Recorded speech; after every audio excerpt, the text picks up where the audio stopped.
Hai, gue Dedi dan selamat datang di Pengabdi Film. Buat kamu generasi 90-an pasti tidak asing dengan film-film vampir Cina yang dulu sering nongol di TV kita.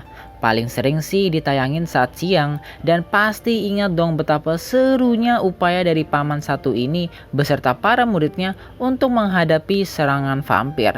Tapi pernah nggak sih kalian bertanya-tanya kenapa vampir dari Cina jalannya loncat-loncat? Kenapa nggak jalan biasa aja? Atau kenapa nggak lari kayak Naruto? Mau tahu alasannya? Ini dia. 蟲啫嚇！哎呀！哎呀！弊啦弊啦！殺到嚟啦，唔得了啦！ Buat kalian yang nggak tahu, jadi di negeri Cina ada tahayul yang menceritakan tentang manusia yang bisa hidup kembali, namanya Qiangxi. Nah, Qiangxi inilah yang sering disebut vampir Cina. Sekilas, sosok Qiangxi ini mengingatkan kita dengan hantu lokal yang kita punya, yaitu pocong. Tapi bedanya, kalau pocong loncat-loncat karena tangan dan kakinya diikat, sedangkan vampir ini kan nggak diikat. Dan bajunya juga ala-ala kerajaan yang bisa gerak bebas. Tapi kenapa malah jalannya masih loncat-loncat?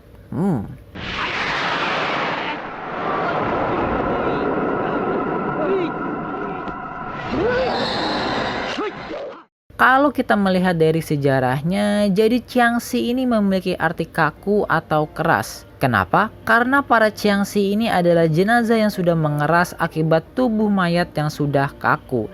Jadi mitosnya pada zaman dahulu, Qiangxi ini adalah para jenazah yang umumnya berasal dari kaum buruh yang jauh dari kampung halaman dan hendak dimakamkan secara layak. Karena ada kepercayaan kalau lu dikubur jauh dari rumah itu akan membawa kesialan. Tapi karena zaman dulu transportasinya masih terbatas dan biayanya juga mahal, lalu nggak mungkin juga naik elang kayak di Indosiar, maka pihak keluarga jenazah akan membayar pendeta Tao untuk membangkitkan para jenazah ini dan disihir agar bisa bergerak dan kembali ke kampung halaman. Jadi secara teknis, para Qiangxi ini adalah hasil praktek voodoo di negeri Cina.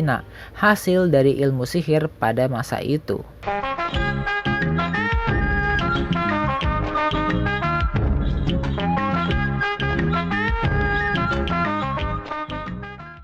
Nah, sekarang kita melihat dari sisi ilmiah. Kalau dalam ilmu forensik, jadi dijelaskan bahwa jika seorang manusia meninggal, maka jasadnya akan mengalami beberapa fase. Salah satunya adalah fase rigor mortis atau tubuh menjadi kaku. Jika seorang jenazah sudah mencapai kondisi ini, maka akan membuat jasadnya sulit digerakkan karena persendian dan otot yang ada di tubuh mengunci dan jadi kaku. Makanya kenapa ketika orang meninggal mesti buru-buru diurusin, soalnya kalau sudah mencapai fase rigor mortis maka sekujur tubuh benar-benar susah buat digerakin dan butuh berhari-hari agar jasad yang kaku ini kembali normal.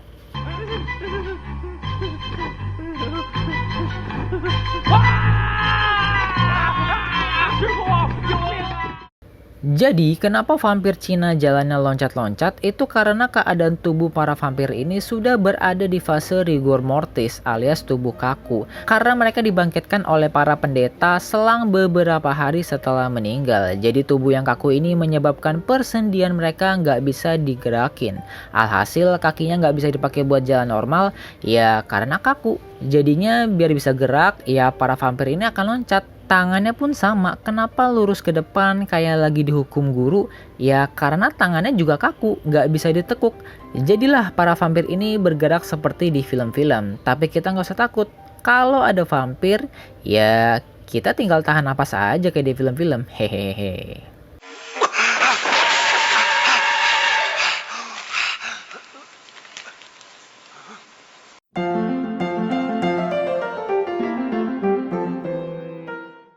Yap, itulah alasan kenapa vampir Cina jalannya loncat-loncat. Tapi menurut kalian lebih serem gimana?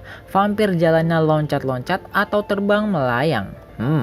Komen aja di bawah, share pendapat kalian. Atau kalau mau komen di Instagram gue bisa mampir ke @pengabdifilm. Jangan lupa subscribe, like, and share. Gue Dedi pamit undur diri. Terima kasih sudah menonton dan sampai jumpa di episode berikutnya.